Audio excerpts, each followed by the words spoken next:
Hey everyone, this is Robert, and thank you for tuning in to Station Square once again. And today we have a returning guest on, I don't remember if this is the second or third, but this is Tiffany Grant. Thank you so much for joining me on this lovely Tuesday afternoon.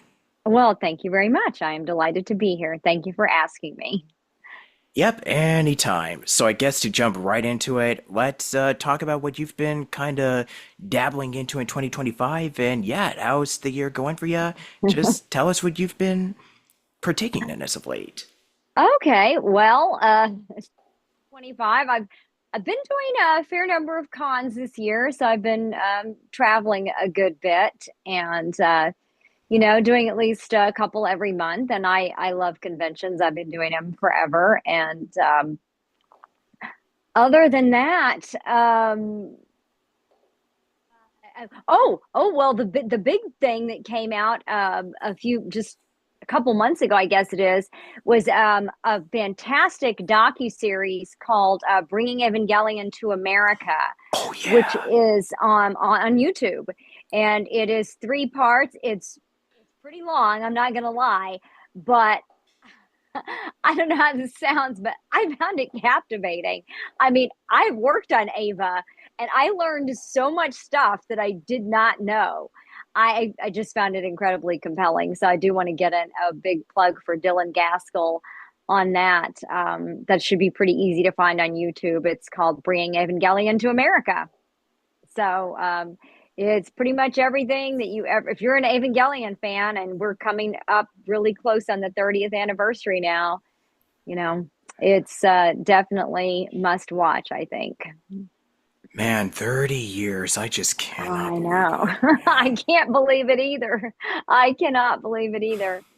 Man, I my first exposure to Eva was like many, many, many years later because I would just hear like how the show is very much it's a unique show. I kind of can't understand why it's sometimes it can be polarizing, but oftentimes it can be considered like, oh my gosh, this is actually peak, as the kids say. But I think that the show really, there's so much that we could discuss here in just a second. But yeah, 30 Mhm. years, I still cannot believe 30 it. years. Yeah. And I mean, I was working on Evangelion not that long ago because I pretty recently I recorded the audiobook narration for the Neon Genesis Evangelion Anima series. So that's a 5 volume light novel series that I did the audiobook narration for. And all five of those are out now, but that's relatively a recent thing that I did, just came out about a year ago. Yeah, for sure. Yeah, it's just like, man, 30th. I think, if I'm not mistaken, the Hmm. first Toy Story movie, I think that's Hmm. going to be 30 years old, if I'm not mistaken. Yeah, I think that might have been 94. I could be wrong, but 94, I think 95. It was yeah, one of the something two like years. that. Yeah. Yeah, it was either last year or this year, but yeah, that's also 30 That years, is and I kind of think we're right crazy, man. around 30 years on no, I think we're past. I was going to say Jurassic Park. I think Jurassic Park has Yeah, that passed. was That's past 93? Yeah, I think Yeah. 93. Yeah. Wow. Anyway, time flies. God. There you go. Yeah. Look at me just being like a 90s, 2000s Yeah. kid, man. Yeah. But yeah, we definitely got some questions to talk about today. But yeah, Hmm. let's go to the first one that I have for you. Hmm. So I guess since you've been kind of staying busy and productive, which by the way, I'm really glad that the conventions are going well. I just Hmm. went to one a few weeks ago, which it was like Hmm.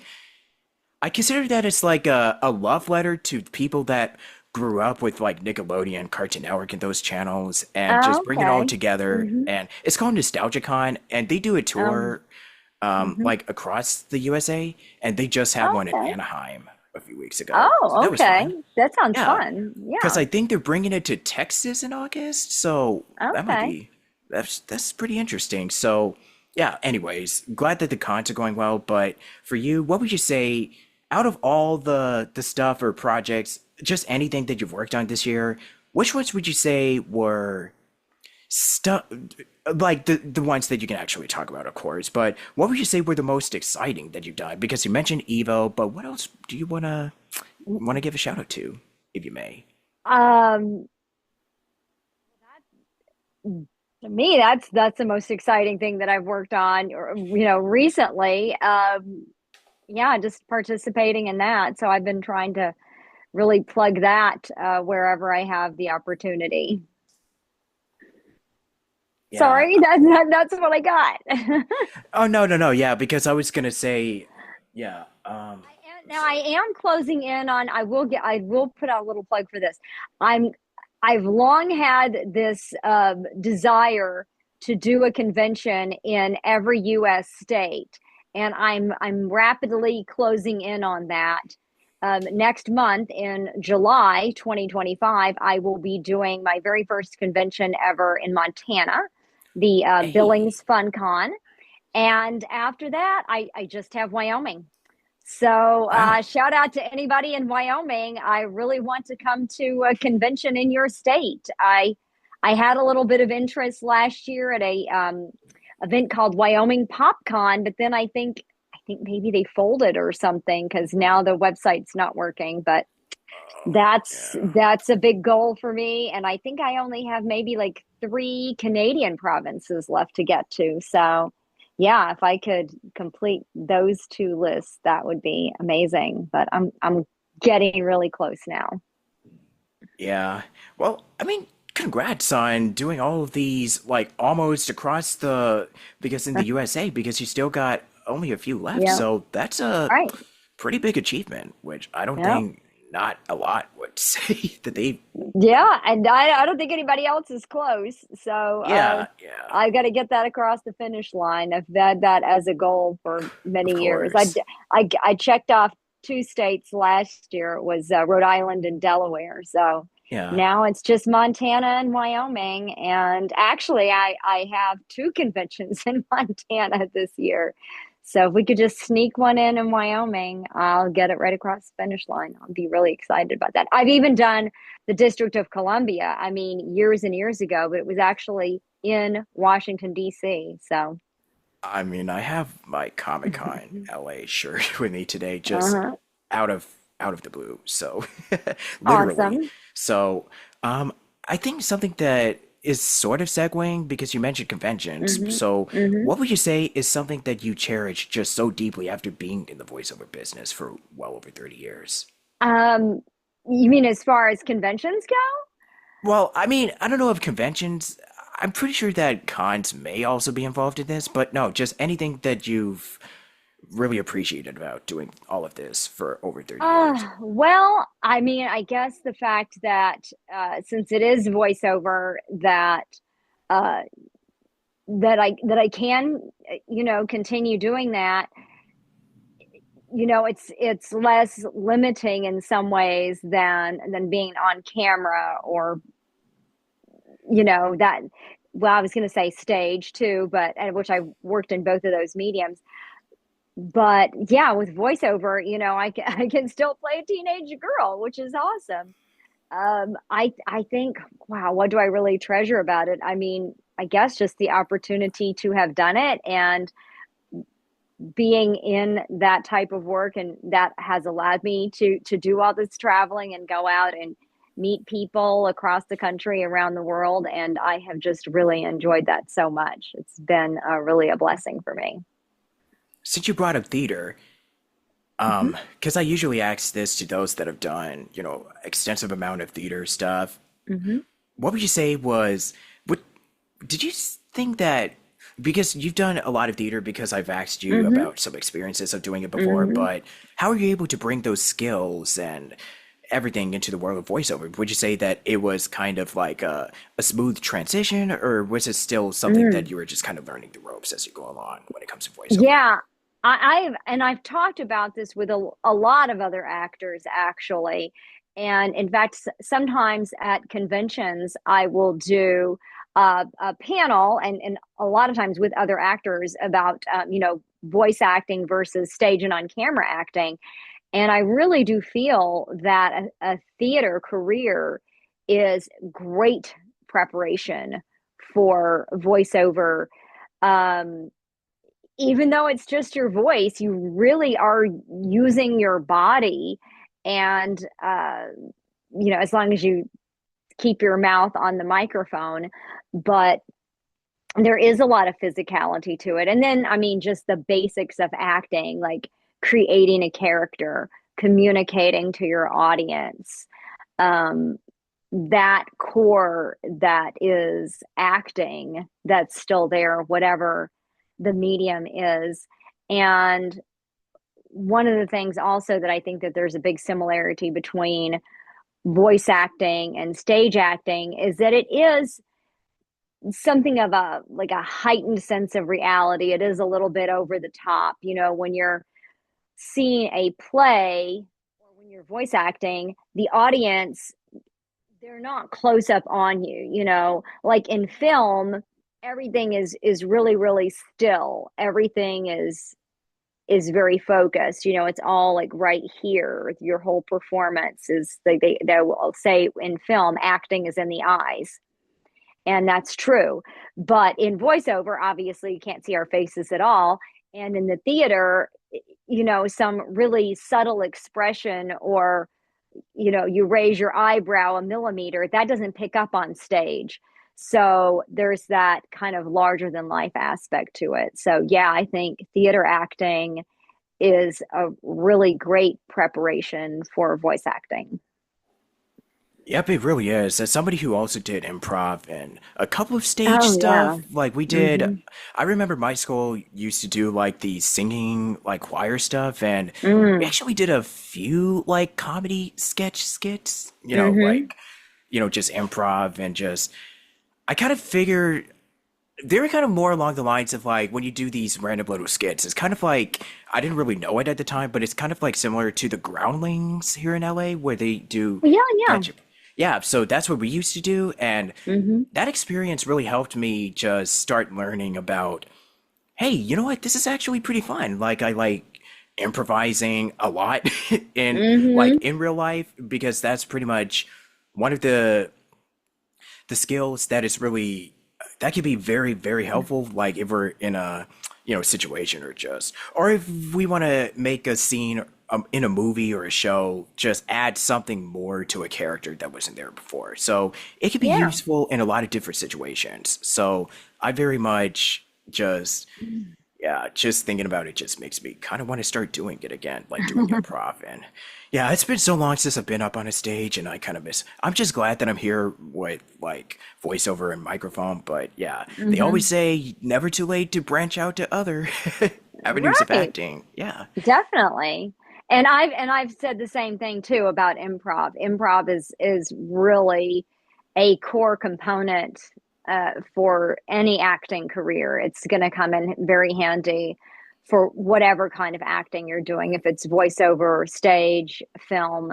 Um, and it's not so much because you're always in circumstances where, hey, where's a location and a type of fish? It's not all about that, but it is about being able to kind of think on your feet and take direction and change your perspective, that you like that whole yes and. So that is really important. That's advice I give all the time. It's like, take improv classes. It's, first of all, it's fun, but second of all, it's going to be helpful whatever kind of acting you pursue.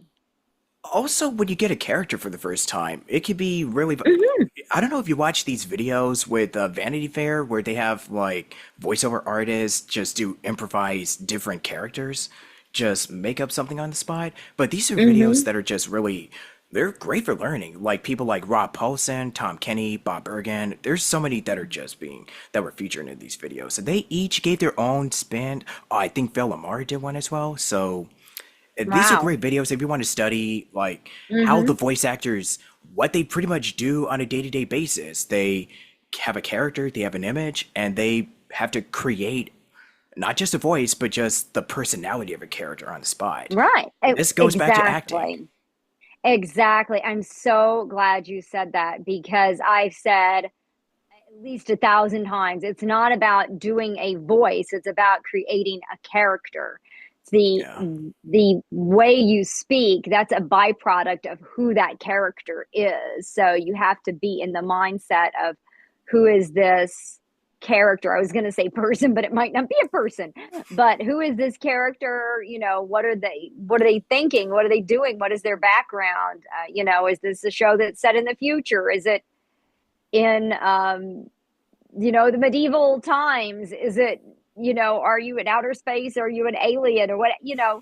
All of that stuff informs, yeah, what your voice is like. But it's not just about doing a voice, it's about creating a character. So, Yeah, even if you're like innocent bystander, one, two, whoever, like hmm any bit, as long as you can create something on the spot, just like that. right. Yeah. Exactly. And that's why improv is helpful because you just have to, we haven't, a lot of people don't realize, but in a lot of voice acting work, if it's, anime, video games, whatever, a lot of times we have not seen that script at all Oh, before yeah. we're doing the job. So, you know, that is something that is quite different from theater or usually from film as well. That, you haven't had weeks to read the entire script and study it and memorize it and think about, oh, what street did my character live on when they were in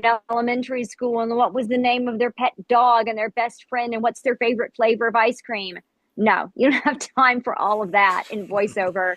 You have to sort of formulate that entire character in your mind in like 30 seconds, 60 seconds. It just has to happen. So that's all of your years of experience and practice and training that's just going to gel all that in your mind and just has to come together in a moment. Exactly. So, yeah, since we kind of brought up the 30th anniversary of Evo, and trust me, I could talk Mhm. about improv all day, but we definitely want to Yes. discuss. I'm sorry? Yes. I said yes, but yes, let's move on. Exactly, yeah.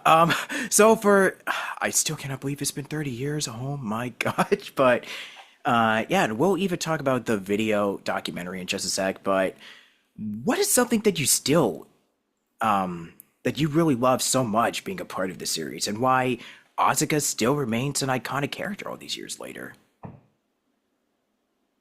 Wow.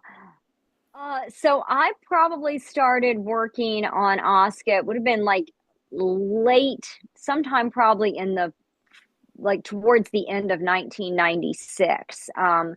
First episode aired in Japan on its initial run was in October of 1995, and then ADV got the rights to it pretty shortly thereafter and started working on it in sometime in the like spring or summer, I guess, of 96.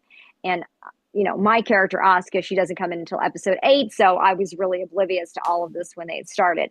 But when we were initially working on it, obviously none of us had any idea what the series would become. That I was going to have a shelf full of Asuka figures behind me. We had no idea that any of that was coming. So we just tried to do our best with the project that was in front of us and, do a good job and hope for the best and, go work on whatever the next thing was. And we were also, by the way, we were only working on it 2 episodes at a time because when it was released, it was coming out on home video, meaning VHS tapes, because DVDs were not invented yet. There was no streaming at that time. So yeah, we were just doing 2 episodes at a time. So, I had no idea what was even going to be happening with the series, but it has been incredible to be part of it for so long. And the fact that it has turned into this sort of iconic, cultish, legendary thing that have found myself a part of. I mean, I never could have had any idea. I'm very grateful that I've gotten to go along for that ride and be part of something that is like so epic and resonates with a lot of people. So it's an Yeah. incredible thing. And like I said, I guess to go over my history with Eva, Hmm whatever. hmm Yeah. So I think I started watching it around, around the time that I lost my grandmother. So it was around Mm, 3-ish years or so. It might have been even before that because I would just see clips mhm, around on YouTube. But mhm. Right. I've never really watched the entire series in full until, at around that time. And I think something that, and I think I also asked why Asuka remains an iconic character, and I'll probably get to it in a little bit, but Oh, for why I even, forgot. I didn't even answer that oh part. yeah, yeah, Sorry. Go you ahead. answer. Yeah, no, you go. Wow. I just think she's aspirational. I've said this a lot of times, even though I am Asuka, most of us really would be Shinji. I mean, here's your estranged father that you haven't seen in years, and he's like, hey, yeah, I don't give a crap about you, but just get in this giant robot and fight that monster over there. I mean, we'd be Get in like, the what robot, the hell? Shinji. Yeah, we'd be like, oh, what the hell? We No, all know the memes I'm by running now. away.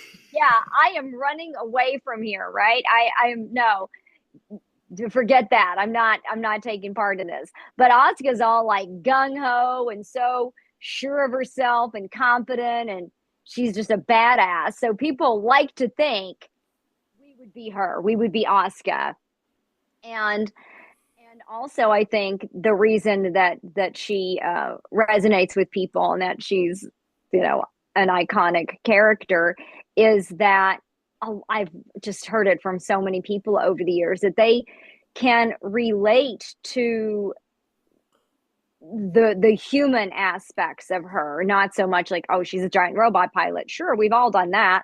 um More, like her relationship with her mother, who, I mean, that's a horrible story, with her mother taking her own life, with the broken relationship that she has with her father and her stepmother, and the way that she tries to handle everything on her own. I think a lot of people do relate to Asuka as a character, and she is iconic. I quote Asuka to myself all the time, so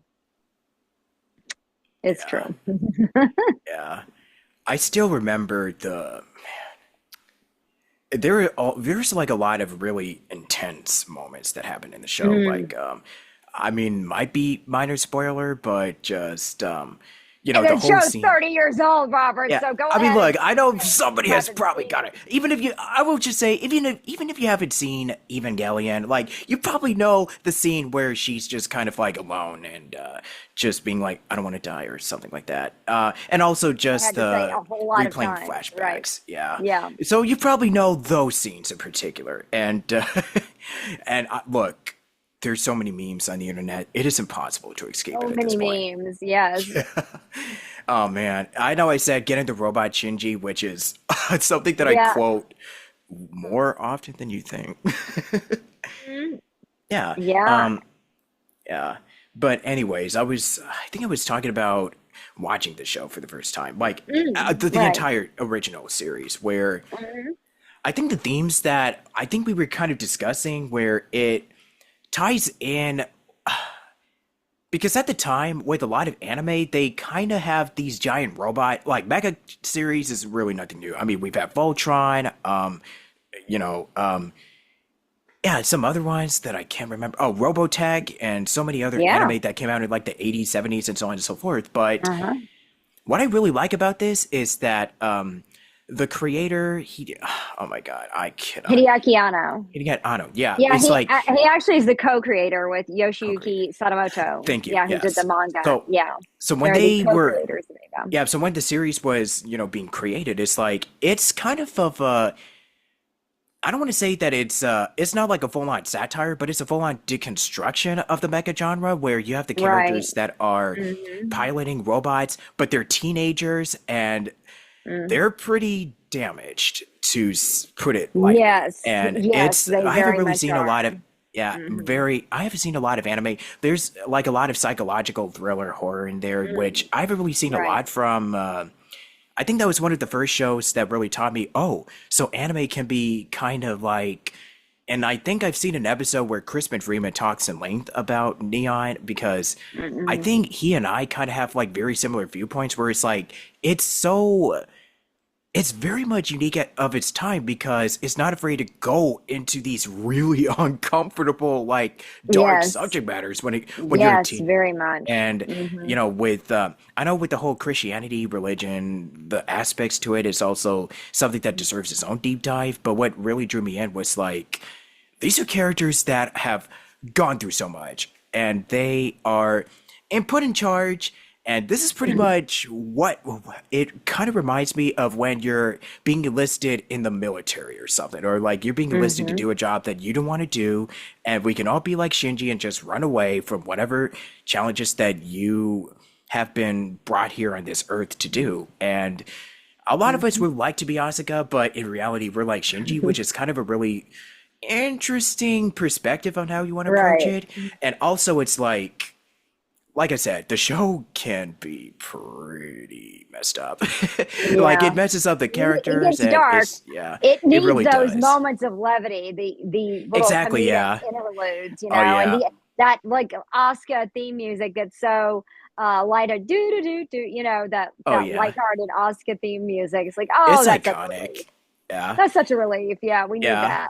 Yeah. I just really love, I mean, it took me years later to really understand. So I know that the last episodes is something that was very interesting for me because it's like, wait, what's happening? But I think the end of the movie is like, Yeah. I guess it's technically episodes 25 to 26, but for this Uh-huh. one, there is some behind the scenes backstory on how it turned out to be the way it was. But yeah, it's just kind of like there's articles and essay videos talking about it, but Oh yeah. yeah, but I just really love how this you have this alternate reality of just Shinji and Asuka Mm. just getting ready for school, and then you Right. have Peppy Ray and Misato, Yeah. and yeah, you just have all these characters just in a different reality, which Yeah. man, it's like it's fun to watch at first, but then you realize, man, it kind of mirrors exactly of how, man, we kind of wish this was a reality that we could be in, right? Right. Yeah. Yeah. Like a mirror universe, an It's like a alternate. mirror Yeah. universe, yeah, Right. Something for else, like a sure. different thing that could have happened, maybe. Exactly. So I really thought that that was kind of another powerful and just a character psychological examination, that whole bit. Hmm. So Right. Very much. yeah, Yeah. because I think when we were all first watching it, we were just like, what is happening? But then when you get older, you're like, Including me. I mean, the first time I saw it, I was yeah, like, because I think you told in what? interviews, like, you were like, what is happening? I think even the Yeah. cast, like Spike, everybody Yeah. was just kind of like, what is Hmm. happening? Because I Right. think I Yeah. even asked Spike We about it, didn't and he know was where, just like, yeah, what? we didn't know where it Yeah. was going. None of us had any idea how it was going to end or what was Yeah. really, I yeah, guess it's kind of a happening. good example of just completely just subverting everyone's expectations on how you thought it was going to end, I guess. But Yeah, for most of the time, sure. anyway, when you do anime, you don't really know how it's going to play out. Nope, we do not. Yeah. So I thought that was really fine. So going to the Hmm. documentary thing, I know it's something Hmm. that's like a big project. So just want to give a shout out to everybody Hmm. that is being involved in it. Like that is, Yeah, boy, it's yeah, epic. it's really epic. But I could just whenever I watch documentaries like that, it's like you could just kind of see all the blood, sweat, and tears that went into it. And I'm just, Uh, as a yeah, creator myself, I'm just like, oh my God. And I think the yeah. video is around, I don't know how many hours long it is. I think it's like eight, seven, eight, give or take. Yeah, Like it's a it's probably, yeah, long the documentary. Yeah. right, the whole it's in three parts. So I think Three he thinks parts. he Yeah. split it up really well, but yeah, altogether it's around 8 hours for the whole Yeah. thing. But yeah. Anyway, that's what it is. And but I will tell you the truth, like when I started watching the first episode, which is, I don't know, it's over 3 hours, the first episode. The second one is the Sounds shortest about one. right. Yeah, when I first started watching it and I saw the runtime, I'm like, okay, well, I'm sure I'll just watch this in little chunks, right? Yeah. I watched it in two viewings, and the only reason I actually stopped watching it when I had started it the first time is like, oh my gosh, it's after 11 o'clock at night. Like I have to get ready for bed now, because I could have just kept watching it. I mean, I got sucked into it, and I saw a lot of other people had made that comment. So I'm just going to say, don't let the runtime put you off. Just give it a shot. Start watching it and see what you think. I mean, maybe you'll have the same reaction that I did, was like, it's so well edited. It's so well edited. There's no downtime. There's no dead air in there. And the way he has it edited, and it just flows right into Yeah. the next person, the next topic. And he's got it edited with the music and the clips from the show and everything. I Yeah. mean, it's You tremendous. know, it's something that I've also really found that is so fascinating is like they really got most of everyone in there. And I Yeah, really a think it's lot of so funny. people. Yeah. Mhm. Because with a lot of ADV stuff, it's like because I know that you've also worked alongside Amanda Winlee, Allison, Mhm. Kimberly Yates, and I know that Mhm. with the three of you guys, with you, Amanda, and Kim, it's like you starred in a lot of different shows because you go from like Devil Hunter Mhm. Yoko to Gunsmith Cats and then Mhm. Eon, and it's just like it's so funny how the the same, type of characters that you guys play, but they're kind of somewhat different in retrospect. But Yeah. it's really funny that, you guys are cast as like the three best friends or like the three stooges that are just going on zany, wacky misadventures. So I think that's something that's really fun. But Sometimes, yeah. Neon is completely different though. So, yeah, let's see. What is something that's been keeping you positive and any con stories to share? Well, I guess the thing that keeps me positive is just really the feedback from all the great people that I meet. I'm fortunate that I get a lot of positive feedback from people, either through email or on Facebook or my YouTube channel, and that that really a lot of times will make my day. I get a wonderful message from somebody, and that really does kind of shore me up. Wow, convention stories. I could do 100 of them. I've done something. I keep a list of this, but I don't know. It's around 330 conventions that I've done now. In the last 28 years. It's been 28 years since I did my first convention, first anime convention, and it it's just all amazing. And there was one point in, I think it would have been, yeah, in the 90s. And I read this essay that Yuko Miyamura, the original Asuka, I read an essay that she wrote that was published in the back of one of the Evangelion tankobons, one of the Sadamoto mangas. It was in the back of there. And I read her essay about Asuka, and it really made me tear up the way that she talked about Asuka. And at that moment I just thought, oh my God, I really want to meet her someday.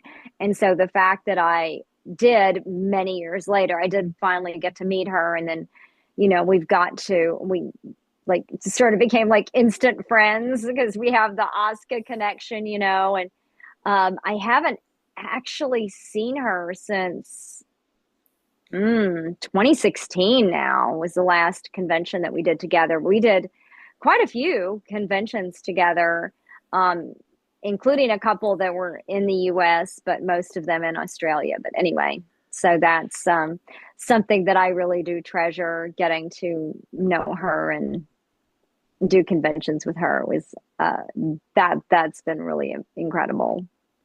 Yeah. And what would you say was the major pivotal moment of your life that reminded you why you love performing? Oh, wow, the major pivotal moment, of why I love performing. Gosh, it's so hard to say that. Oh my goodness, what an amazing question though. Um, like one moment. Um, oh my gosh, I don't know. Really really all of the outreach from fans of anime, from fans of Asuka, Evangelion. Um, just when I talked to them, when they told me, like, really an incredibly personal and heartfelt story about what Evangelion has meant to them, uh, that really just touches me so deeply every time. But that, yeah, wow, that's really hard to just single out one moment because there have been many of them. Yeah. So I think what is the last piece of advice or final thoughts you want to close this out on? Um, well, oh my goodness. I would say that, nobody pursuing an acting career, nobody is doing this because we're going to somehow become, famous or popular or iconic or, however you want to put that. I think if that's your goal, you may really never achieve that. I would never have known how to, like, I'm going to get myself on a iconic anime. I mean, it's just a thing that happened. For me, I'm an actor because that's what I love doing. And there wasn't really anything else that I wanted to do as much as that. So I would say, you know, pursue the things that you love. If there's something that you really want to do, you should do that. You should at least try. I mean, go for it. If you don't, I think that you'll definitely regret it. So if there's something that you just deeply, deeply do want to do or try, then do it. Try it. That's what I would say. Yeah.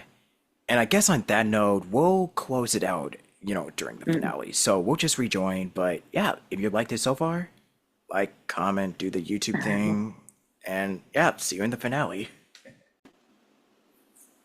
Okay, there we go. So yeah, that's some really solid piece of advice. Share if you're active on any social media, plug in your stuff, projects. We love to hear them. Sure. Okay. Yeah, I have a YouTube channel, and so people can find me on YouTube. I it's the handle or the address is a little bit wonky, but it's my name, Tiffany Grant, and then 2365. I have on Facebook. I'm in a group. I don't really do like a personal, individual page or do friend things or whatever. I just participate in my group that someone else made. I did not make my own fan club, but it's called Tiffany Grant Fan Club. So you can find me there. I am on Cameo, so you can search for me on Cameo. I'm available there, and have a little store on eBay. So that is where you can find me. Great. And we usually do the outro where you say, "My name is Tiffany Grant. You've heard me on List Projects, and this is Station Square Podcast with Robert Jackson." Okay, okay. I'm sorry, I didn't quite catch all that.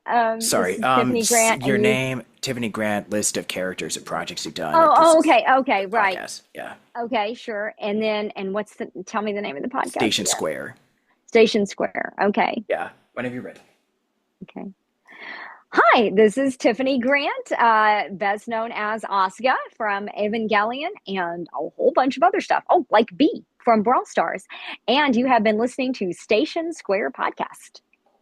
Excelente. Yeah. And I guess to really close this out, do you have any final goodbyes or farewells or? Sure. Hey guys, thanks for listening, watching, and I hope to see you at a convention near you in the very near future, especially if you're in Wyoming. Yeah. And would Asuka like to close this out? Sure. I, Asuka Langley Soryu, would like to say that it is simply the duty of the elite to protect the ignorant masses. You're welcome. Right on. And on that note, thank you so much for watching. And congrats on the suspension thing. I don't know what's going to be happening, but yeah, at least we're kind of not in a strike anymore. So that's a good thing. So, yeah, I know it's been the talk of the town. Yeah, I know it's been the talk of the town for so long, and now it's finally kind of we're approaching the end. Who knows if another strike is gonna happen? I don't want to think like that. So yeah, Don't jinx it. I don't want to. Yeah, no, no. So thank you so much, and praying for better AI protection for all of us. And have a blessed day. God bless. Live long and prosper. And stay positive, stay happy, and yeah, doing the spot thing. Star Trek. Anyways, love y'all. Bye.